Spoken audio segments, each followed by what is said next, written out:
Hello students, வணக்கம். Welcome to PSZ Chemistry Channel for Easy Learning. இன்னைக்கு நம்ம பார்க்க போற டாபிக் வந்து integrated rate law for the first order reaction. இது chemical kinetics chapterல இருக்கக்கூடிய topic. So exam point of viewக்கு பார்த்தோம் அப்படின்னா இது ரொம்ப ஒரு முக்கியமான question. So இது வந்து ஒரு சிலவங்க என்கிட்ட இந்த integrated rate lawக்கு தனியா வீடியோ கொடுங்க அப்படின்னு கேட்டதுனால நான் மறுபடியும் இந்த வீடியோ வந்து உங்களுக்கு எடுத்து போஸ்ட் பண்றேன். So இப்போ நம்ம வீடியோ போகலாம்.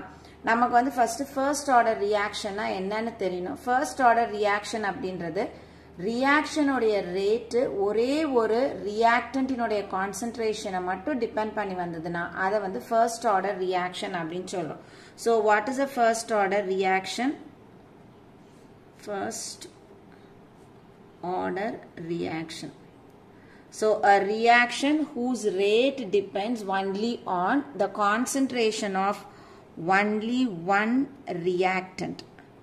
So only one reactant concentration மட்டும் depend பண்ணி rate இருந்தது அப்படின்னா அதை நம்ம first order reaction அப்படின்னு சொல்றோம். So அப்ப அதை ஜெனரலா நம்ம எப்படி ரெப்ரசன்ட் பண்ணுவோம் அப்படின்னா A.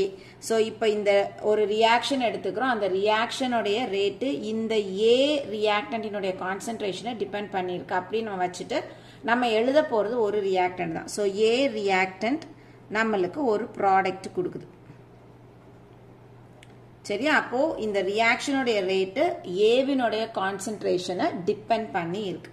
இப்போ நம்ம இதுக்கான இன்டகிரேட்டட் ரேட்ல டிரைவ் பண்ண போறோம். ஸோ ரேட்ல நம்ம எப்பவுமே எப்படி எழுதுவோம்? ரேட்ல அப்படின்றது rate of the reaction is directly proportional to the concentration of the reactant rise to the exponential powers. So the exponential term தான் நம்ம order அப்படின்னு படிப்போம். So rate is directly proportional to the concentration of the reactant rise to the exponential power. So இது concentration of the reactant, இது வந்து நம்மளுக்கு order of the reaction. So இப்போ இந்த இடத்துல நம்ம வந்து reactant எது எடுத்திருக்கோம்? A எடுத்திருக்கோம். So அப்போ நம்மளுக்கு இந்த இடத்துல rate என்ன வரும்? Rate is directly proportional to concentration of reactant A. நம்ம first orderக்கு எழுதுறோம். அதனால X இருக்கிற இடத்துல நம்ம என்னன்னு substitute பண்ணுவோம்? 1 substitute பண்ணுவோம். இப்போ இந்த இடத்துல வந்து நம்ம என்ன பண்ணுவோம்? proportionality sign எடுத்துட்டு constant கொடுத்தோம் அப்படின்னா இங்க equal to போடுவோம். So rate is equal to K into concentration of A to the power 1. So இது அப்படியே நம்ம இங்க எழுத போறோம். So according to rate law, இந்த இடத்துல நம்ம எழுத போறது according to rate law. என்ன எழுதுறோம்? Rate is equal to K into concentration of A to the power 1. So anything to the power is equal to அதே value தான். So therefore rate is equal to K into concentration of A னு நமக்கு கிடைக்கும். So நம்ம அந்த சாப்டர்னுடைய ஸ்டார்டிங்ல பார்த்தோம்னா ரேட்டை எப்படி டிஃபைன் பண்ணியிருப்பாங்க? Rate is equal to change in concentration of either reactant or product with respect to time. அப்போ நம்ம இந்த இடத்துல ரேட்டை எப்படி எழுதுவோம்? Rate is equal to minus இங்க change in concentration of A.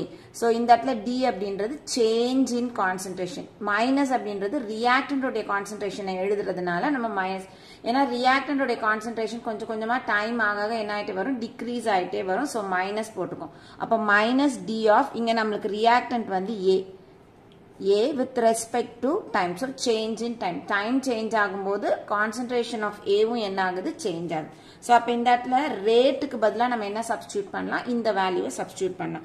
அப்போ நம்ம இங்க என்ன எழுதுவோம்? ரேட்டுக்கு பதிலா minus D of concentration of A by dt is equal to K into concentration of A. சரி, இப்போ நம்ம இந்த A டேர்ம்ஸ் எல்லாம் ஒரே சைடுல கொண்டு வந்துடலாம். இந்த சைடு A இருக்கு, இந்த சைடு A இருக்கு. இந்த Aவை நம்ம என்ன பண்ண போறோம்? இந்த சைடு கொண்டு வரோம். அப்ப இது மல்டிப்ளிகேஷன்ல இருக்கு. இந்த சைடு வரும்போது இது என்னவா மாறும்? டிவிஷனா மாறும். சோ நம்ம இதை எப்படி எழுதலாம்? minus D of A by concentration of A is equal to, அப்ப dt என்ன ஆகும்? ஆப்போசிட் சைடுல போகும்போது K into dt நமக்கு கிடைக்கும். சரியா? சோ இது வந்து நம்ம என்ன பண்ண போறோம்னா இதை இன்டகிரேட் பண்ண போறோம். ஏன்னா நம்ம இன்டகிரேட்டட் ரேட்ல தான் நம்ம பார்க்க போறோம். சோ இதை நம்ம இன்டகிரேட் பண்ணுவோம். சோ இன்டகிரேஷன் அப்படின்னு வரும்போது நம்ம லிமிட்ஸ் வந்து அப்ளை பண்ணுவோம். இப்போ நம்ம எப்படி வந்து அப்ளை பண்ண போறோம் அப்படின்னா இப்போ இந்த இடத்துல டைம் வந்து ஜீரோவா இருக்கும்போது, அதாவது ரியாக்ஷன் ஸ்டார்ட் ஆகும் பொழுது ரியாக்டன்டினுடைய கான்சென்ட்ரேஷன் எவ்வளோ இருக்கும், அதை வந்து நம்ம இனிஷியல் கான்சென்ட்ரேஷன் எடுத்துக்கிறோம். அது வந்து கான்சென்ட்ரேஷன் A0 ன்னு எடுத்துக்கணும். ஸோ இது வந்து T is equal to 0 அப்படின்னா இது வந்து இனிஷியல் கான்சென்ட்ரேஷன். சரியா? ரியாக்ஷன் ஸ்டார்ட் பண்ணும்போது ஏவினுடைய கான்சென்ட்ரேஷன் எவ்வளோ இருக்கும், இனிஷியல் கான்சென்ட்ரேஷன் சொல்றோம். That is concentration of A0 ன்னு எடுத்துக்கிறோம். டைம் ஆக ஆக, ஸோ டைம் வந்து T-ஆ மாறும்போது 5 செகண்ட்ஸ் 10 செகண்ட்ஸ் 15 செகண்ட்ஸா மாறும்போது இந்த கான்சென்ட்ரேஷன் கொஞ்சம் கொஞ்சமா என்ன ஆக ஆரம்பிக்கும், சேஞ்ச் ஆக ஆரம்பிக்கும்.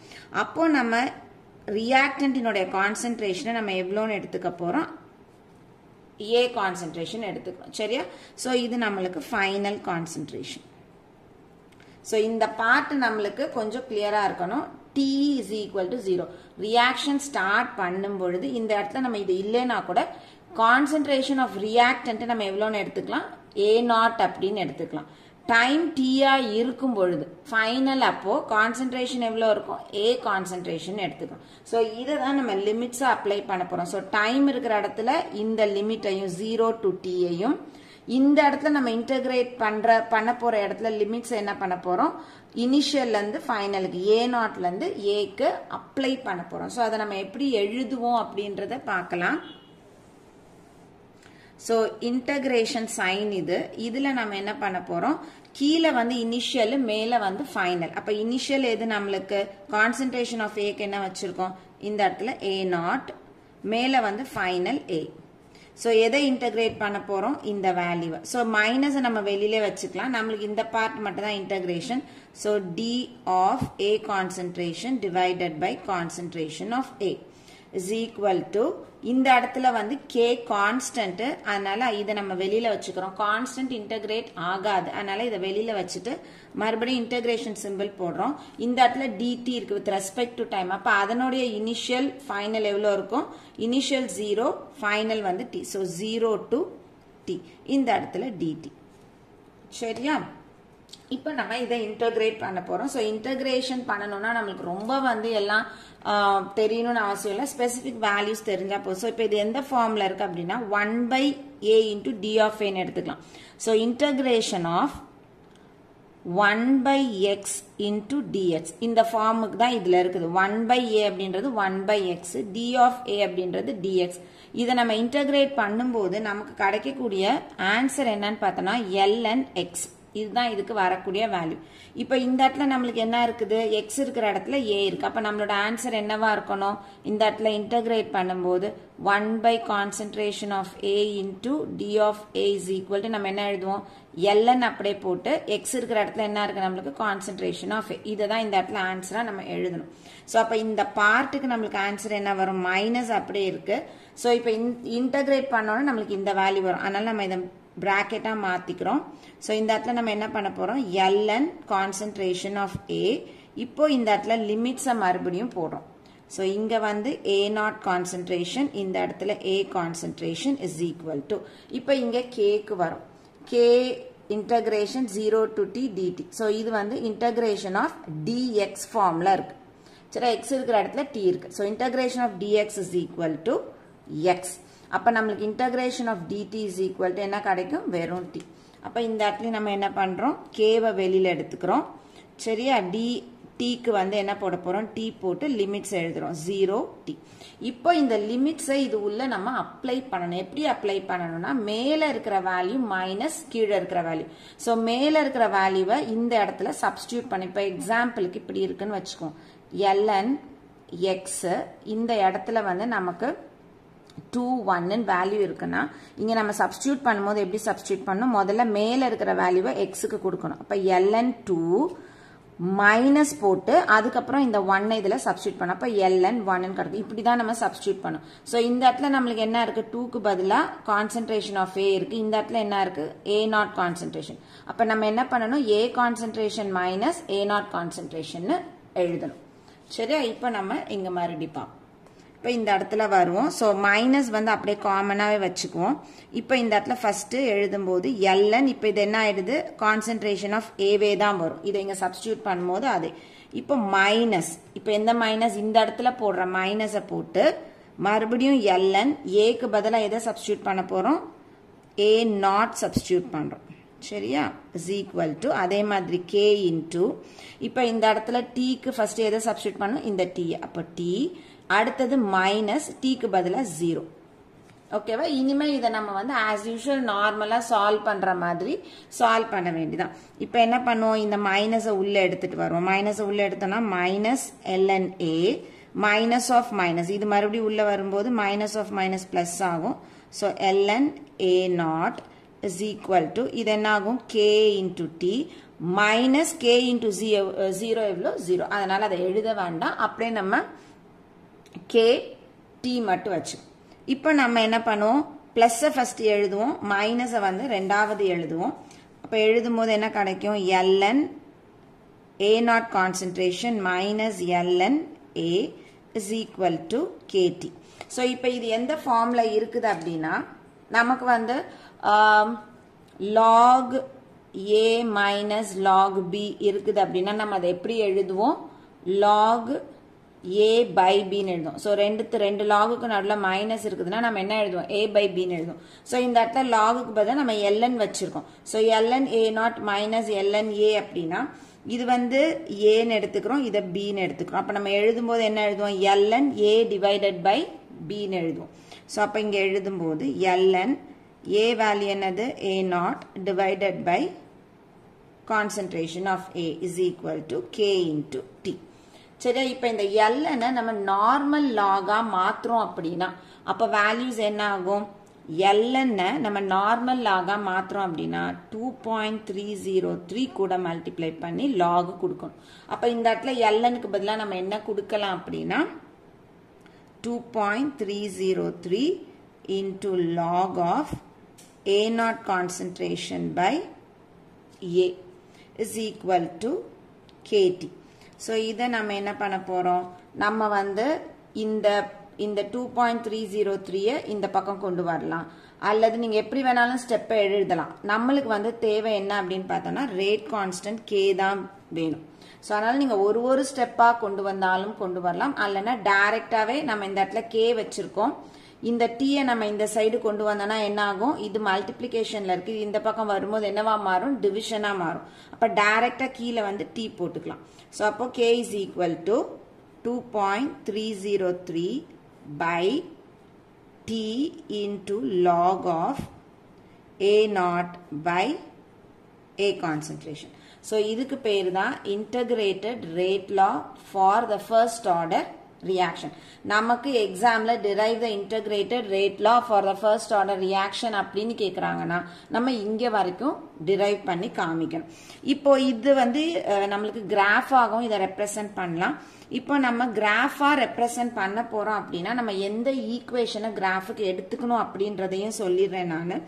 நம்ம எடுத்துக்க வேண்டிய ஈக்குவேஷன் வந்து இந்த ஈக்குவேஷனை நீங்க எடுத்துக்கணும். சரியா, இதையும் எடுத்துக்கலாம் அல்லது இதையும் எடுத்துக்கலாம். ஏன்னா இதுல இருந்து நம்ம சைனை மாத்தி தான் இதை எடுத்திருக்கோம். அதனால இந்த ரெண்டுத்துல ஏதாவது ஒண்ணு நீங்க கிராஃபுக்கு ஸ்டார்ட் பண்ற ஈக்குவேஷனா வச்சுக்கணும். இப்போ இந்த ஈக்குவேஷனை நான் வந்து எடுத்துக்கிறேன், வந்து இதை எடுத்துக்குவோம். ஸோ அப்போ ln a naught minus ln a is equal to kt.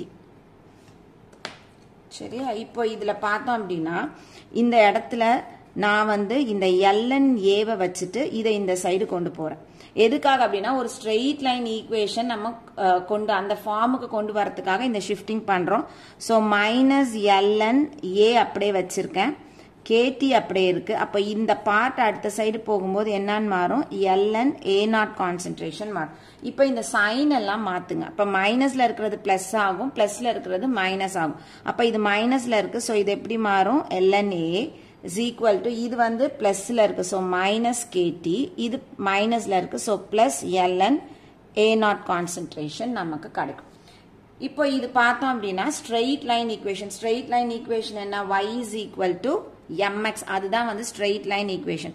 So இது வந்து y is equal to mx plus c ஃபார்மேட்ல இருக்கு. அப்ப நம்மளுக்கு கிராஃப் வந்து ஸ்ட்ரெயிட் லைன் கிடைக்கணும். அப்ப எது y ஆக்சிஸ், எது x ஆக்சிஸ், எது z இன்டர்செப்ட் ஸ்லோப்பா வரும் அப்படின்றத பார்ப்போம். ஸோ இது வந்து y ஆக்சிஸ்ல போடணும், எக்ஸுக்கு நேரா என்ன இருக்கு t, இது வந்து எக்ஸ் ஆக்சிஸ். ஸோ அப்போ m அப்படின்றது ஸ்லோப்பு, c அப்படின்றது இன்டர்செப்ட். ஸோ இப்போ நம்ம கிராஃப் வரைகிறோம் அப்படின்னா இந்த இடத்துல எக்ஸ் ஆக்சிஸ் என்ன எடுத்திருக்கோம் t, இந்த இடத்துல y axis என்ன எடுத்திருக்கோம் concentration of A. So different concentration at different டைம்ல பார்த்தோம் அப்படின்னா நமக்கு ஒரு எக்ஸாக்டா பார்த்தோன்னா ஒரு பாயிண்ட் வந்து அப்படியே ஸ்ட்ரெயிட் லைன் வர மாதிரி பாயிண்ட் இருக்கும். அப்போ நம்மளுக்கு கிராஃப் எப்படி வரைவோம் அப்படின்னா இந்த மாதிரி வரைவோம். சரியா? ஸோ இதுல இந்த ஸ்லோப் அப்படின்றது ஏதாவது ஒரு ரெண்டு பாயிண்ட்டுக்கு நடுவில் நம்ம எடுக்கிறது தான் நம்ம என்னன்னு சொல்லுவோம் ஸ்லோப்புன்னு. ஸோ ஸ்லோப் வந்து நம்மளுக்கு வேல்யூ என்னன்னு கிடைக்கும் மைனஸ் கே. ஏன்னா நெகட்டிவ்ல டைரக்ஷன் எப்படி வருது, மேல இருந்து ஸ்ட்ரெயிட் லைன் கீழே வருது. அதனால நம்மளுக்கு ஸ்லோப் வந்து எப்படி கிடைக்கும்னா நெகட்டிவா கிடைக்கும். அதனால மைனஸ் கே நமக்கு கிடைக்கும். இந்த ஒய் ஆக்சிஸ்ல போய் எங்க இந்த லைன் முட்டுதோ இதுதான் நம்ம என்னன்னு சொல்லுவோம் இன்டர்செப்ட் அப்படின்னு சொல்லுவோம். ஸோ இன்டர்செப்ட் வேல்யூ எது, இந்த இடத்துல இருக்கக்கூடிய எல்என் ஏ நாட் தான் நம்மளுக்கு இன்டர்செப்ட். ஸோ நம்மளுக்கு கிராஃபும் வந்து முக்கியமான பார்ட்டு. சில நேரங்கள்ல ஃபர்ஸ்ட் ஆர்டர் அதாவது integrated rate law for the first ஆர்டருக்கு நமக்கு வந்து கிராஃப் வந்து வரைஞ்சி ரெப்ரசென்ட் பண்ண சொல்லுவாங்க. ஸோ கிராஃப் அப்படின்னா நீங்க இந்த ரெண்டு ஈக்குவேஷன்ல ஏதாவது ஒரு ஈக்குவேஷனை எடுத்து அதை வந்து y is equal to mx plus c ஃபார்மேட்டுக்கு கொண்டு வந்து கிராஃப் நீங்க காமிக்கணும். ஸோ இவ்வளவுதான் வந்து integrated rate law for the first order reaction. So video கண்டிப்பா உங்களுக்கு யூஸ்ஃபுல்லான வீடியோவா இருந்திருக்கும்னு நினைக்கிறேன். ஸோ எக்ஸாம்க்கு இதை ஈஸியா டிரைவ் பண்ற மாதிரி இருக்கும்னு நினைக்கிறேன். வீடியோ பிடிச்சிருக்கு அப்படின்னா லைக் பண்ணுங்க, கமெண்ட் பண்ணுங்க, ஷேர் பண்ணுங்க, மறக்காம சேனலை சப்ஸ்கிரைப் பண்ணுங்க. உங்களுக்கு வேற ஏதாவது டாபிக்கு ஏதாவது ஒரு கொஸ்டினுக்கு உங்களுக்கு வந்து ஆன்சர் வேணும், அதுக்கு வந்து கண்டென்ட் எக்ஸ்பிளைன் பண்ணணும்னா எனக்கு கமெண்ட் செக்ஷன்ல வந்து நீங்க எது வேணுமோ அதை கொடுங்க. என்ன டாபிக் வேணுமோ உங்களுக்கு அந்த டாபிக் கேளுங்க. நான் உங்களுக்கு அதுக்கு மட்டும் மறுபடியும் வீடியோ வந்து ரெடி பண்ணி போடுறேன். தேங்க்யூ.